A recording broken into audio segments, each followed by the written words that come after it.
I asked for a second and later a third chance. After that third chance, before I left, my theater teacher's only comment was, "Do me a favor and don't sing that song again." Oh, Needless to say, I didn't get cast, and neither did any other middle schoolers. Okay. Who in their right mind gets to tell you that? Anyway.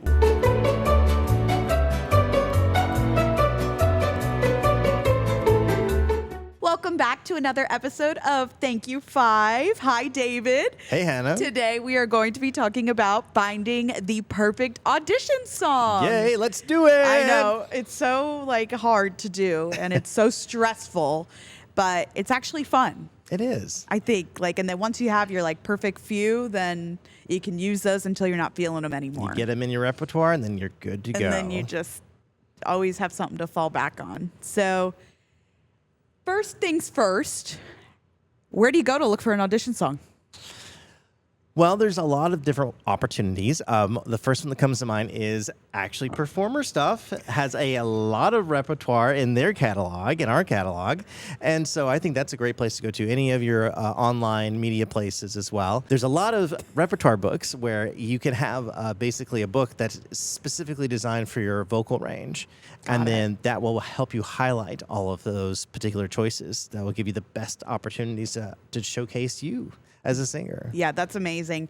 One of my favorite ways to find audition songs is actually, and I don't want to say stealing, but is, going to workshops and, asking your friends and, paying attention during auditions and finding out what songs are people singing and what song you really resonate with or what you like or what you really want to work on.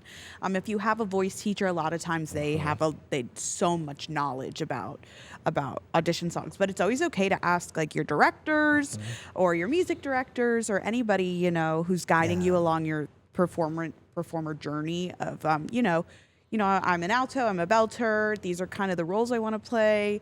I really resonate with this character in the show. Can you help me kind of find a song? So I think asking mentors is a really great way of doing that other than, scrolling endlessly online and trying to find something. But if you need a audition cut, Performer Stuff's the place to go. That's honestly not to toot our own horn, but we have so much material, and especially with the 32 bar cut, which is really a lot of what's needed nowadays. So, what would you tell, or what would you advise someone that's listening to this and maybe isn't sure what their vocal range is, and they are a theater buff, they love theater, maybe they've done some stuff in their schools, but they're not really sure how to best find out how to, showcase their range. How would you tell them how to find that out? Well, first, I think a lot of times people get very self-conscious about their range, and there's actually more to the range than they would want to admit. For example, I am definitely an alto, mezzo, but if I really needed to, I could be a soprano. So that's the beautiful thing about it is I don't want anybody to limit themselves being oh, I can only sing low. No, you can probably sing higher or lower than you think you can. But if you don't have anybody who can really help you with that, the best place to go is YouTube. Or, there's so many how to find your range. People playing on the pianos and, going down whole steps and, or going up whole steps and just seeing where you feel okay, I can and they'll tell you how that range goes. Now, if you have a voice teacher or a musical director, they kind of have, the second you start singing, they have an idea of maybe where you're supposed to be. But if you're working towards, something else with a voice teacher, then they'll really they're going to push your range past where you ever think you're comfortable to find that kind of sweet spot. But the problem especially with, I can only speak because I'm a woman who's gone through this, is, people get so scared of that breaking point in their voice. When you switch from your chest to your mix to your head voice. So people get really scared of that. And that just takes working through, it sounds gross all the time when you're warming up and stuff and you're oh, I don't like how that sounds. Well, don't listen to how you sound. You have to keep working through those kind of things. But for anybody who doesn't have a voice teacher or anything like that, I highly recommend just going to YouTube and looking up how to find my vocal range. There's so many people out there who've created a repertoire of how to find that out. And they even have apps now where you can download some singing apps, and then they'll ask you to say a couple of things, sing a couple of like basic songs, cool. like Happy Birthday and Twinkle Twinkle Little Star, and then they give you like a recommended range. Now, we obviously not so sure how, Accurate, maybe. those apps are. As we know, there's lots of apps out there that, are kind of hit and miss. But they do have that. They at least get you to a guiding point. Yeah. And I think what you said is so important to not be afraid of those transition. Yeah. I am a bass / baritone. Yep. I can do very few tenor songs, but they're on the lower tenor side. Yeah. But I think the more that you play around with it and the more that you get comfortable singing in your voice, you learn how to kind of take those really far in pieces of your range and just do what you need to do to just kind of get those notes in. I'm not going to go audition for the Phantom in Phantom of the Opera because that is a hardcore tenor role. Yeah. But if there's a role that, maybe has one or two high notes, I can really kind of practice myself and get comfortable with that. And then. Well, and that's the thing. I think practice is really the way to go within an audition song as well. If you want to, a lot of people nowadays opt up and whatever. You can kind of build that in, but it does take practice. Yeah. But so finding an audition song, we've covered that, and now how do you know like this one's for me? Yes. I feel like you have to have kind of an instinct about it, like just you feel it really comfortable. Not only just the song, can you portray the emotion and the meaning behind the lyrics of the song. But you just have that instinctual knowledge just kind of all throughout you that, okay, this is good. Like it showcases my vocal range. It showcases my acting through song. Because I feel like a lot of auditions, you can go up there and sing a song very clinically, or very classically, but there's no emotion or acting behind the song. Yeah. And casting directors are looking, not only can you do the range, because that obviously is an important part if you're auditioning for a musical, but can you portray a message or an emotion through what you're singing. Yeah. And so I feel like if you feel like you can really portray that character and that meaning behind the song, that's when you kind of know. I have to really like the song. Yeah. I think it just has to be a song that you really like. Yeah. Because it's going to be with you. It'll be your baby. You're going to work it and work it and work it. And then, you're going to perform it every time you go audition. Yeah. So it's like, you have to like the song, because if you don't like the song, then what's the point in singing it? Yeah. So I'm totally in agreement. And even if you don't relate to it, like, it's really hard to relate to some of these songs because there's a lot of things that you don't relate to, especially if you're in like educational theater aspect. You haven't really lived like a lot of what these characters are going through, but finding something super simple. Maybe you never lost somebody close to you, but maybe you've lost a pet. All of those emotions and stuff relate to that. So it's easy to pull emotions and apply them to these songs if that's what people are worried about. You just got to find something that relates to you, and put it through the song. But yeah, you got to really like it. If you don't like it, then there's no point in singing it. But I also think you really got to bring you to every song. Yeah. And I think that's what, when they say what's like an overused audition song or something that you shouldn't sing, Wicked is always on that list, stuff like that. The really big shows that everybody sings. And I do believe that sometimes there are songs that are super, super overdone that, you hear so much in a day, like Dead Girl Walking from Heathers. So many people want to sing that song. Yeah. And it's hard because I want everybody to sing what they feel comfortable singing and really what they like. But I think overused audition songs, if you come to the table and you bring something new to it and you're bringing you, I think it's totally fine. Yeah. I think it's totally fine. They're going to hear it a million times. You just know that. But if you're bringing a different aspect to it, then I kind of love that. And one of the perfect examples of that is, for Hans in Frozen, the guy that played Hans in Frozen, he sang I Feel Pretty from West Side Story. Oh, I love that. A super overused audition song. Yeah. However, he turned it into a way that makes it Hans. So Yeah. not only did he gender bend the role, but he took a song that was so like Hans-like and That's made fantastic. it his own, and he booked the role. So for me, that's like taking, you know, an example. Now you don't have to gender bend or do anything like that. Of course, you can go into an audition and sing Wicked or whatever Yeah. you need, but just know that they're going to hear that, or they're going to be sick of it because they've heard it so much. So you just have to make sure you're bringing something new to the table. Absolutely, and I think it's an important thing to mention that, you know, if you go in with a Wicked song, if you go in trying to sound like Cynthia or Ariana or Kristen or Indina, those have set kind of the example of what those songs could sound like. Yeah. But the casting director is looking for how can you, from your personal experiences, bring forth that character. And what you were describing, you know, is from Uta Hagen, and using that emotional intelligence that we all have in our experiences to really bring forth that authentic emotional experience to that role. Yeah. And so I think you're right. And like we talked about in the other episode, we have to be authentic. Yeah. And I think more times than not, casting directors will cast authenticity before they'll cast talent. Oh, yeah. And training. I think potential, especially in like an educational based program, potential is huge. You don't have to be perfect. Every note is not going to be right. But as long as there's potential there, then who cares?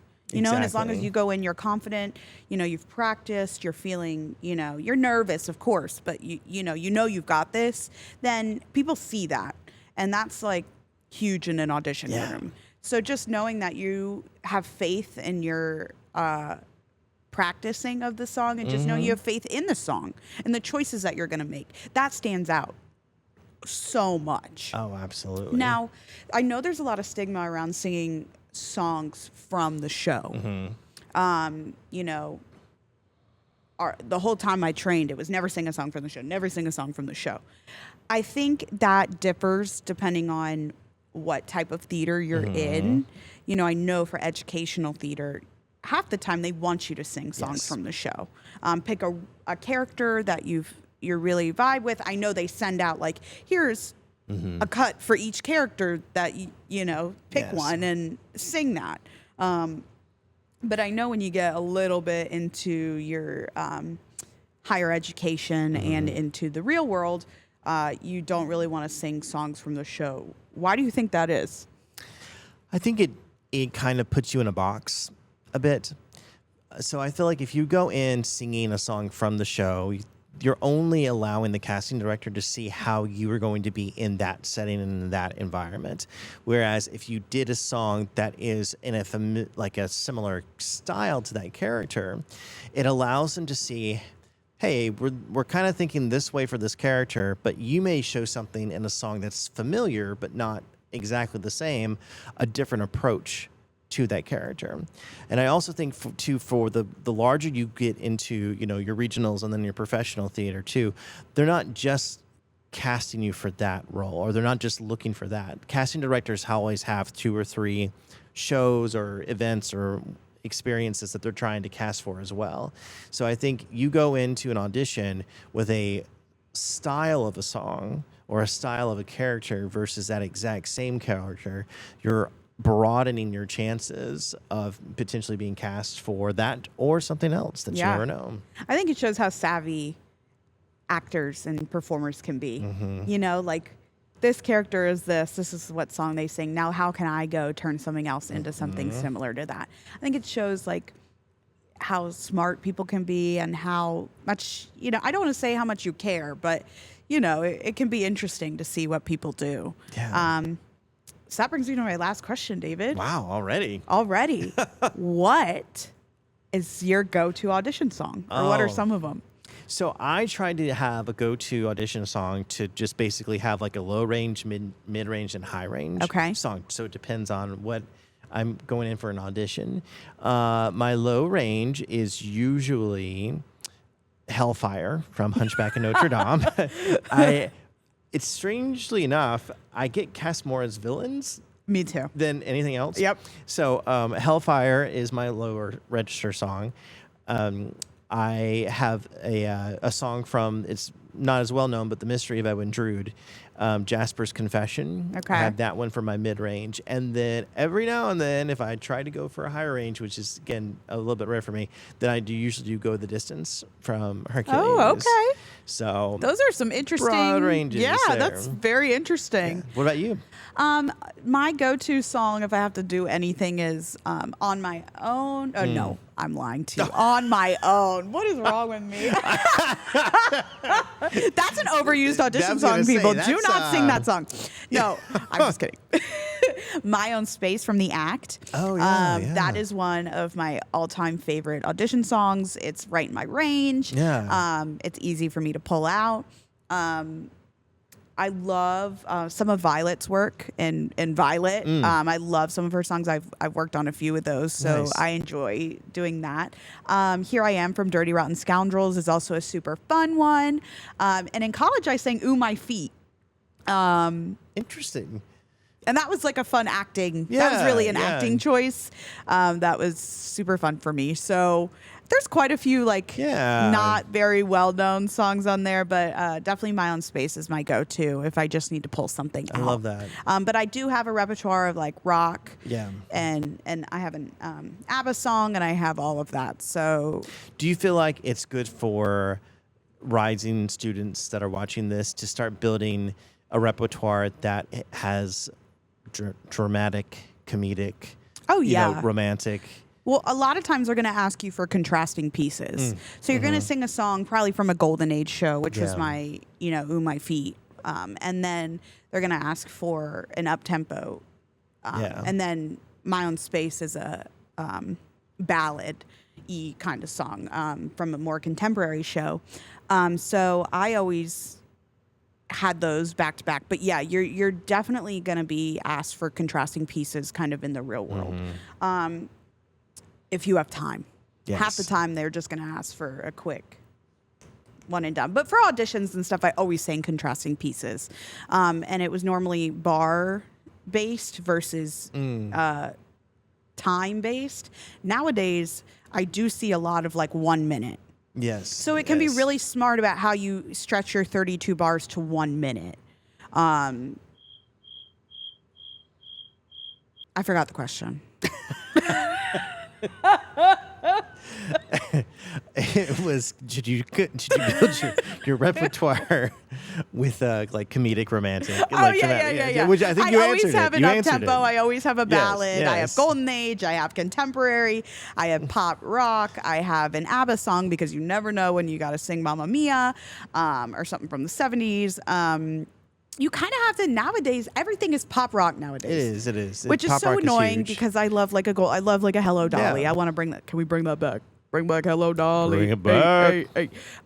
So I really, but like a lot of the schools nowadays, you're gonna do Hadestown. You're gonna do Yeah, Mamma yeah. Mia. You're gonna do 16 edition, and now like Hamilton teen edition's Yeah, coming out. So it's it's- like a lot of it. You're gonna need kind of a pop rock song, and whatever you feel like, gets the vibe of the show. You can kind of do whatever rock song you kind of want. Yeah. Whatever feels good to sing. It's kind of easier to pick that than a Yes. I feel like a musical theater song. Like it's kind of the pop rock is it's just endless. needed now. Yeah. It's just needed. Yeah. I will say this, and I'll see if you agree or not, Hannah. But I feel like one thing, if we could really tell our listeners, make sure if you have something listed on your repertoire, you can sing it. A lot of times, there's the ones that people love to see on a repertoire list. But if you're like, I'm just going to put it on there so it looks good. But then if they're like, sing it, and you can't, don't do that. Yeah. Don't put anything on there that you wouldn't feel comfortable singing. Yeah. You got to have, I always have all of my music in my book. Yeah. And you never know. Like I've had somebody I sing my song and they are starting to flip through the pages and they're like, "Oh, I love this. Can you sing this?" And you can't be like, I don't know what's going on. You kind of have to be like, yeah, absolutely. Do Absolutely. you feel like it's better to maybe have one or two good songs that you are down pat you can do and knock it out of the park? No, if it's in your book, you have to be able to sing it. Good. If it's in your book, you have to be able to sing it. And I recommend definitely I always have probably 5 to 6 songs in my book. and you have to have them down, practiced, ready to go. Yeah. Now, in education theater, it's hard to have that. You know, you're going to have one or two songs. You're going to be learning. You're going to be growing. You're going to be working through the songs. But what I sang at that time in my life, like I sang a song for Maida, I will never sing that again. Because all of my bad habits, all of my stuff that, you know, I've trained to work out of that, if I sing that song again, it's all going to come back. You know what So I can't go back to that song. I just know. So you really have to be aware of when you need to kind of rework your book. Yeah.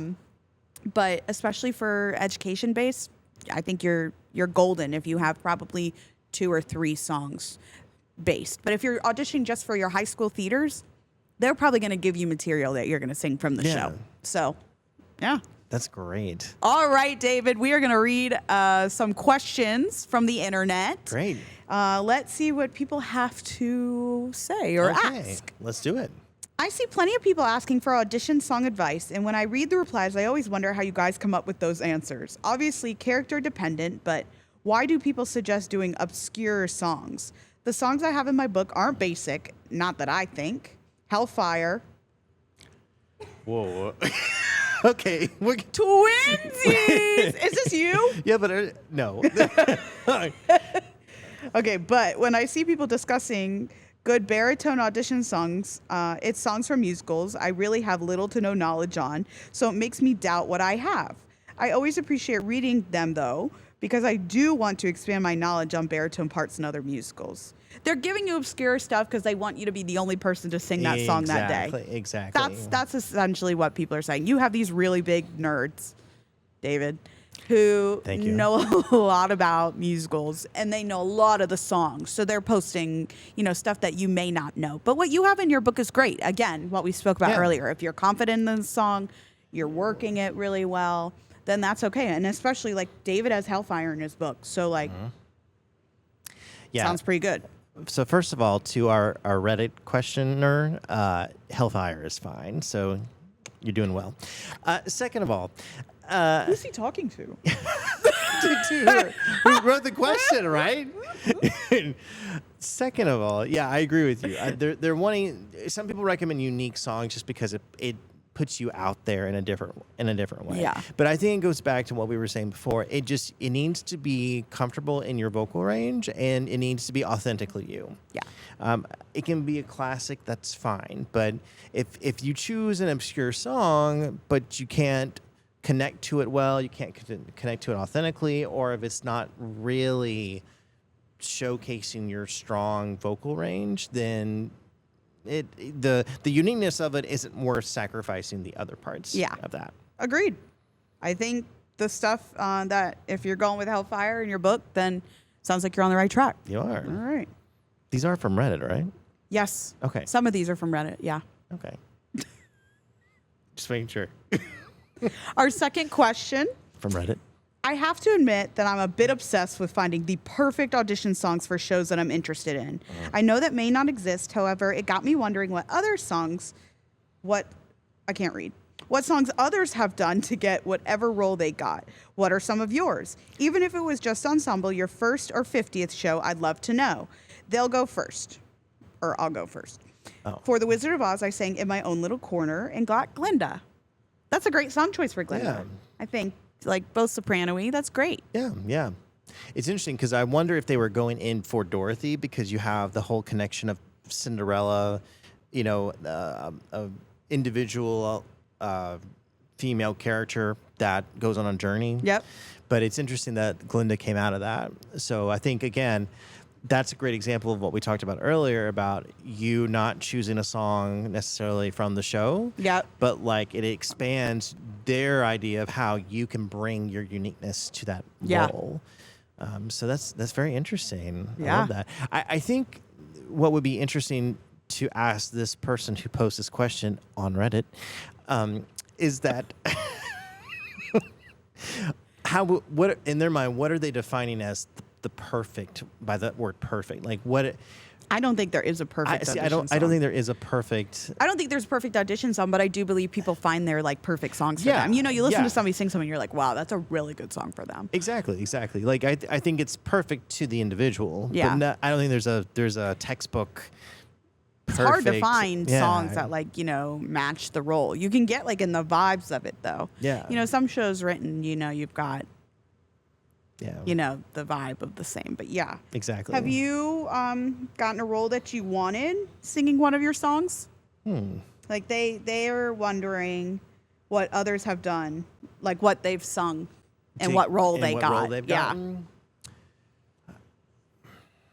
When I got cast in Drood, I sang Hellfire. So I guess so. Yeah. Yeah. For me, landing and booking a show, just being able to be booked as a working actor, Yeah. like that's just the goal. So David, to me, you're booked and blessed. yeah, booked. That's what that's called. If you gift me with a sign with that, I'm going to have to figure out where to not put it up. We're ending this podcast right now. Just throw it all. No. So I guess for me, it's all about the experience. So I guess I don't equate necessarily the song I choose to audition with getting that exact role, but Yeah. I just, yeah. What about you? I'm trying to think. I can't even remember, honestly, because my last few auditions, I've done like big, like summer stock auditions or auditions where you're auditioning for multiple Yeah, shows. yeah, So I yeah. kind of just pull from my book, like what I think, Yeah. really showcases me and how I could fit in, into a season and be plugged in and out Yeah. of it. So I'm trying to think back to like the last time I had to sing for a specific show. And I probably sang my Aida song that I will threw out, Yes, but yes. yeah, I think I think it's important to just have a song that makes you confident. Yeah. So I'm sorry I can't answer your question a little bit better, but I'm really proud that you got Glinda. Yeah, good for from that. In my own little corner from Cinderella. That's great. Hi. My school's theater group is having a winter cabaret in December, and pretty much we can audition with any song. I really want to audition and highlight my acting skills, but I'm not the best singer. Does anyone have any musical songs or even holiday songs that include singing, but maybe more acting? There are so many acting songs out there for singers. You just have to, find the character Yeah. that you're really going for and commit to it. Yeah. I think in this one in particular, I think you have to figure out, are we going more towards winter holiday theme? Yep. Versus it's just an open cabaret of anything, because Yeah. that'll determine a little bit. Yeah. And then I also think that if you have, in this particular case, some freedom to kind of create your Yep. piece, you can always add in or splice in different bits from a show. So like if you're choosing one song from a show, but you want to maybe focus on some of the monologue pieces from there, you can kind of, do some creativity. Maybe sing a couple bars. Split. No. Yes. No. You can't. Well, I mean, That depends must have on been in your olden age, my David. olden age where you could just do whatever. I don't think so. If they're asking for something you should sing, Yeah. you should be singing. I guess it just depends on if it's more variety cabaret or if it's just Yeah, I mean, if it's a winter cabaret, I mean, definitely shows like Yeah. Elf. Oh yeah. Nightmare Before Christmas. But I hate when people say they really can't sing, because most people can sing. Just because you don't like how you sound doesn't mean that like other people don't like how you sound. Again, these people who cast see potential. So, sing a song that you like to sing in the shower. Yeah. Like, I think getting in your own head is what's stopping you. Yeah. But there's so many musical songs that, look at any of the big character roles. Yeah. They have a lot of stuff, especially like some patter songs and whatever that, yeah. that you can bring a lot of character into. The witches, a monologue from Into the Woods, where she's describing the garden and the beans, is a great example. The rapping Into Yeah. the Woods. The only thing with Into the Woods that's hard is that it's Sondheim. So you have to be really careful when choosing pieces from Sondheim or Jason Robert Brown. The accompaniment can be really, really difficult. And Yeah. if your pianist is not well versed in those shows and those songs, then it could really screw either of you up. But if you're doing like a vocal track, which, if you're doing anything virtually now, a lot of times you'll have a track or whatever, then absolutely 100%. That's a great acting, Yes. you know, kind of songs. Holiday songs too. Like you could really act up like Santa Baby. I think that's such a fun song that you don't really have to sing. You can, I mean, obviously you're going to sing, but you could really, like, if it's for a winter show, kind of, you could kind of make it your own. So I kind of love that. All right. Audition horror stories. Ooh, okay. Well, I've had one. I have too many to count, so I'll just say many of my early ones involved a lot of tears. Me too, girl. Boy. Them. They cut that out. Let's start over.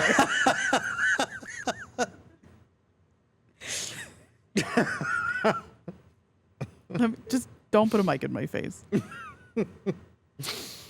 I went to the same school for middle and high school, and they had 2 musicals each year, one for high school and one for middle school.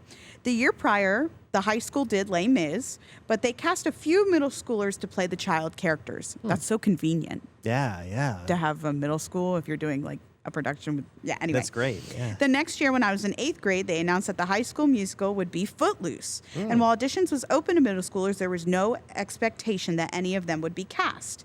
Nevertheless, me and all my friends were under the impression that we were so incredibly talented that they would cast us in the leads for the musical meant for high schoolers. Been there. Yeah. None of us had auditioned for a musical where we could choose our own audition song. See, that's what, again, going back to yes.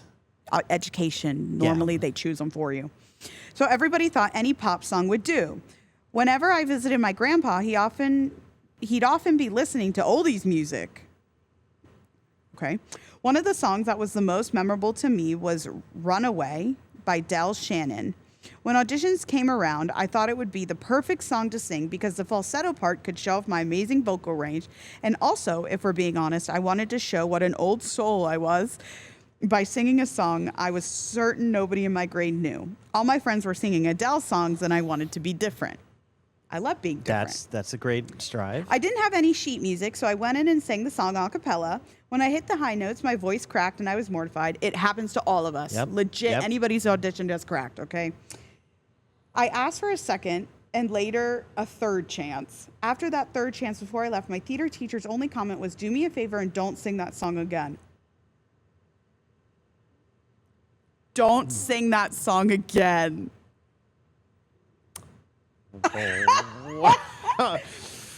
Needless to say, I didn't get cast, and neither did any other middle schoolers. Okay. Who in their right mind gets to tell you that? Anyway. Wow. Okay. Wow.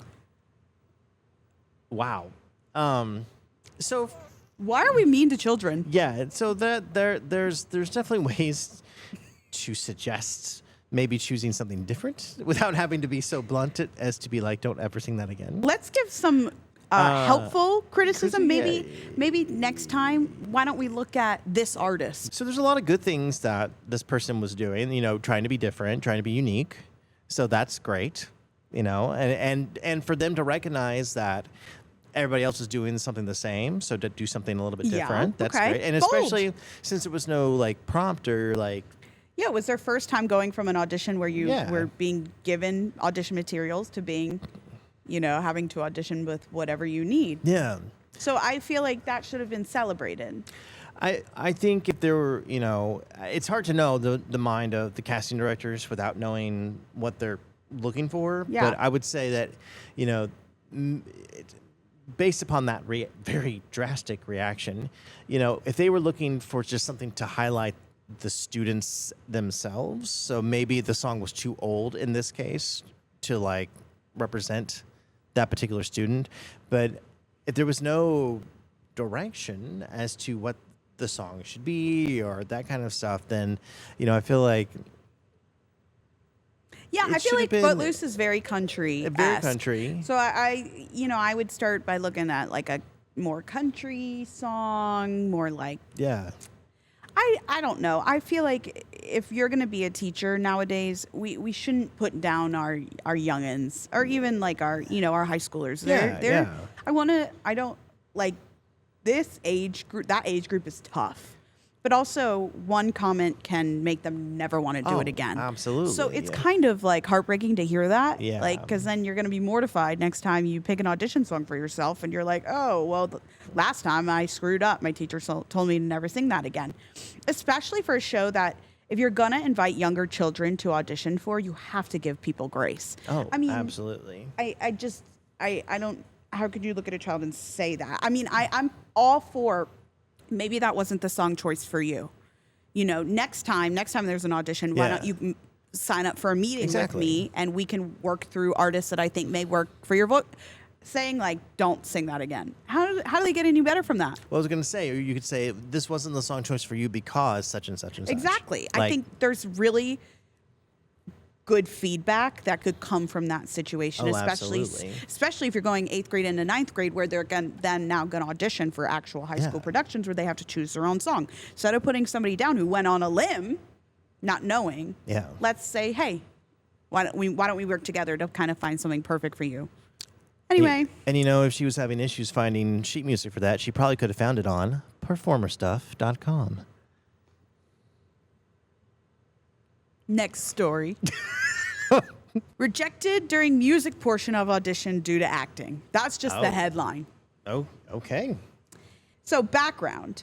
I grew up in musical theater but gave up on my dreams a while, then started getting back into acting, primarily as a live actor entertainer, stand-up comedian, and getting work in TV and film. That's a lot of stuff. It's a lot of stuff, and all that stuff is very different from auditioning for musical theater. So let's see. What happened today? I had my first musical theater audition that included an accompanist since over 10 years ago. I've auditioned for other musical theater opportunities in the past and have always gotten a call back, but in those I was allowed to use a backing track. Today I only had 16 bars to audition with. Okay. I think my first mistake was choosing such complicated music. No Good Deed from Wicked. The accompanist did not play the song right at all. Wrong tempo, hitting notes that weren't there. I had a look of confusion and probably horror on my face as I tried to keep pace and key with her playing. Definitely not what I had previously confirmed to be in that sheet music. She even commented how tricky it was to play. Pretty sure I had the most confused look on my face while I was singing. I was shocked to be dismissed immediately after my singing portion. The director said that was all and she did not need me to read sides. Since I tried to take everything as a learning experience, I asked for feedback, which she willingly gave. I was fully expected to hear that my voice needed work and to get some vocal coaching. Instead, she said that I definitely have a lot of talent, but that it was my acting while singing that was the problem. So she recommended acting classes, and I don't doubt that acting classes would be helpful, but that singing situation was not one where I was able to show off my acting. I could not focus on acting during the audition because I was trying to figure out what the accompanist was playing. In hindsight, I regret not asking if I could please have the opportunity to read for one of the comedy characters anyway, because if she said my singing was good, acting is where I shine better.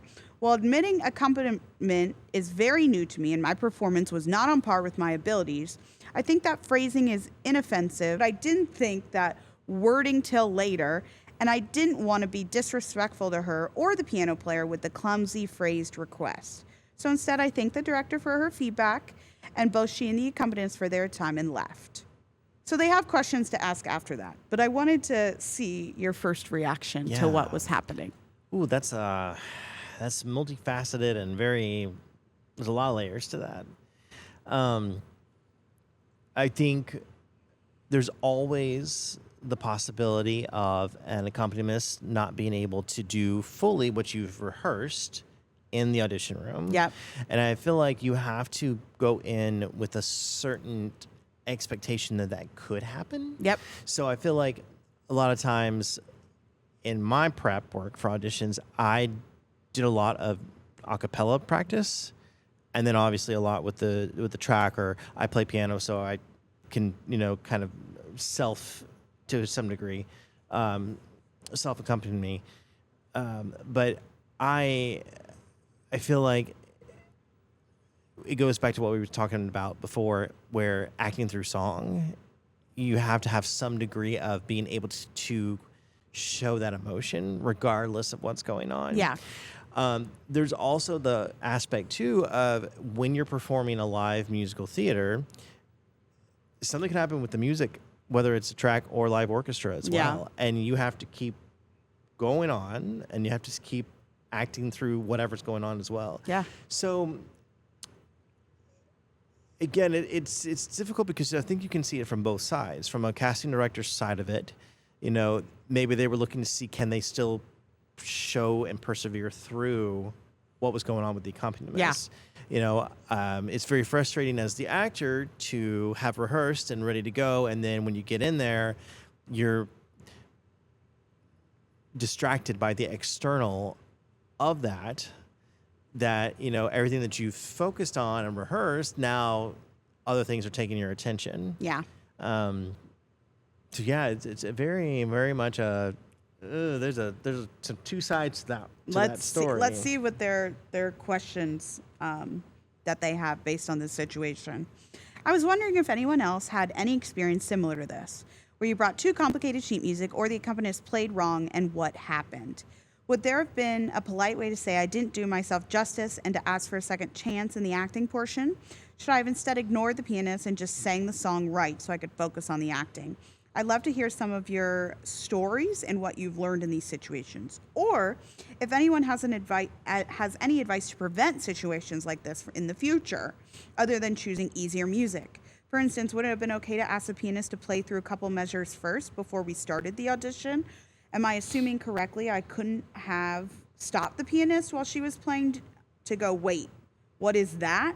Or would it have been that bad to pick a song from the musical I was auditioning for? So let me, yeah. Yeah. Okay. Yeah. We've all experienced this where the accompaniment is not right. Yeah. What I'm not vibing with in this thing is blaming the pianist or the accompanist. Yes. That's the only thing I'm like, first of all, these are people that you're going to have to work with.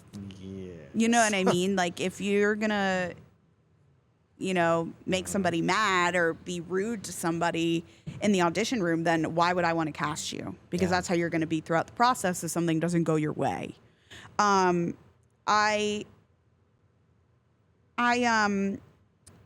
Picking the sheet music is very difficult because you want to make sure that it's easy. Again, picking Sondheim and Jason Robert Brown and maybe some Schwartz music is it may be difficult, and not everybody sees the music all the time. No. So, it's you don't know who's going to play.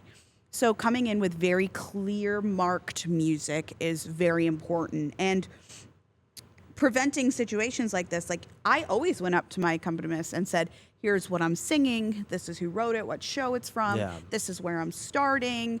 If you could, play the intro or just give me a bell tone. The tempo is, we always tapped or sang a little bit and said, here, there's a key change here, whatever. I always had time to walk through my accompanist. Not, you don't take an eternity. Oh, sure. But you say, hi, I'm Hannah. This is what I'm going to be singing. And so, that's totally appropriate to say, this is, this is the tempo that I want. They may still struggle, but I think it's your job as an actor to say, okay, it's not going how I want it to go. I'm going to keep going, and I am going to, take a deep breath. But definitely, I've been sitting in rooms where I've watched kids, and they give these kind of nasty looks to the pianist when it's not going their way. And to me, it's like, okay, you kind of have to just be resilient in that situation. If you give a nasty look to the pianist, what does that say about you? Yeah. I don't know. It's hard because you want it to be perfect, and you're again relying on external factors. A complete stranger to play your music right. Yeah. And they've seen you for 5 seconds? Yeah. And how many have they played that day? So you kind of have to give people grace in that situation. I think if they asked you they don't want to see anymore, I think it would be a really bold thing to say, hey, but let me do acting. I always acted like, I feel like a little puppy in the room. Like if they were like, we're done, I'd be like, okay, thank you, and then leave. So I feel like that would be very bold. I think it would depend upon the director or the casting director. I don't want to give like a answer of Yeah. like, hey, that sucked, but can I do this? I feel like some people would be like, okay, that was bold, sure. And I feel like some people would be like, that's disrespectful. I just told you I don't want to see you anymore. And, you know, I feel like this is what live theater is all about. Again, what you said, this is like, it's going to go wrong. Stuff, you know, I see Broadway shows all the time. Stuff happens. Stuff goes wrong. Yeah. You got to take a break. We got to reset, or you just kind of got to go through it. It's Yeah. the beauty of live theater. That's why I love it so much, because every day it's different. Because absolutely. you never know what's going to happen. Do not stop your pianist and go, wait, what is that? Oh. Do not No. do that. No. How? Oh, Could you imagine? Wait, you pretend. Let's role play for a second. Wait, what is that? Stop playing that. Could you imagine? Oh my gosh. That would, and depending on whether it's community, regional, or professional, that's going to get you blacklisted. I would be like, get out of here. Yeah. Get out of here. I don't want to see you anymore. How rude. Yeah. They're trying their best. Like you're trying your best. Yeah. Don't do that. Please don't do that. I'm begging you. I'm on my knees begging you. Okay, so the beautiful thing about this story is that there's some comments from strangers. Okay, let's see. Let's see what they have Let's to see say if we're on about it. par or not. Rule number 1 in live theater is do not let the audience know when something has gone wrong, because it will. It will. The orchestra will be off, a prop will malfunction, or somebody will completely forget their lines, and your job is to not let the audience know what is happening. Yep. By making a confused face at the accompanist, you're failing rule number 1 and telling the director that you can't be trusted to stay in character when something unexpected happens. Preach. Yep. I second it. I have no Done. words. Preach. Said that. All Comment good. number 2. When I judge auditions, a huge red flag for me is when people don't act the songs. Just standing and singing is a wasted opportunity to show them what you are capable of. Especially in more formal settings, not giving maximum performance quality in an audition is just not worth the time of any persons involved. Use the time of the singing selections to show them how you can create a character. And side note, I would say the flaw with No Good Deed is not that it is too hard, but rather just a weak choice as it is from Wicked. Talking about overused audition songs. Always stay away from immensely popular works. The directors have seen it plenty before and have ideas of how it should sound cemented in their minds. Again, what you were saying about Cynthia or Idina. So it's easier for them to pick out flaws. Even though you audition for experienced theater professionals, try to pick a song that they have never heard of before. So you don't have to push past any biased memory of other performers, of expectations of the song that pull focus from the positive aspects of your performance ability. Best in luck to all your future auditions. So we talked a little bit about this. I think, pick a song that works well for you. That's why the obscure stuff is always mentioned, because you don't want to sing a song that they've heard a million times. Again, if you want to sing No Good Deed and you feel like you could bring something super, super different to the table, go ahead and sing it. Is it my choice? No. Yeah. But if you can bring something new to it and make it authentically you, Yeah. by all means, go ahead. But yeah, this is great advice. Both of these comments I'm vibing with. Yeah. It's going to mess up. Stuff is going to is. happen. Just keep going. Keep trying your best. But definitely don't screw with your accompanist. Don't screw with your costume designer. None of your techies. No, You none do of the not want crew, to, none of the tech. like, legit, if you piss off somebody, can I say piss off? Sure. You just did. If you make somebody mad, like a lighting designer, they could turn the lights out on you. They could do any of that. Your accompanist could don't make somebody mad. Don't do it. Be kind. In every single room you walk into, give people grace. You never know what's going on, how many songs they've played during the day. Absolutely. And we treat people with love and respect. And then we haven't said this yet, but I think this applies not only to musical theater auditions, but to any auditions. You also have to let it go after it's over. Whether it's good, bad, however you felt you did, whether you felt you rocked it or not, you got to let it go when it's done. Absolutely. And what's done is done. The biggest thing with a working actor is just showing up for auditions. Once it was told me your job is to not necessarily book, it's to audition. Yeah. That's what you're going to do most of the time. You're not going to be booked most of the time. Yeah. You're not going to be booked and blessed. You're going to be auditioning. And I'm really happy that this person gets callbacks for everything they've auditioned for. I mean, that's in the minority of people. So I'm glad, but it's also very different when you're in the room. So It is. Or when you're, have a track that you've practiced over and over with. So, just be nice to people is the moral of the story. Is an amazing moral to Just any in story. general. Be nice, everyone. Alrighty. Well, after those stories, we are going to go into some recent theater news. Oh, let's hear it. This. Ready? All right, let's see what's going on. Baz Luhrmann's Elvis the Musical is in the works. Really? Yeah. Oh, I didn't know that. Bringing Elvis to the stage. So are they gonna really just kind of go movie to stage? I mean, that's what I would assume. Okay. I feel like I would like it.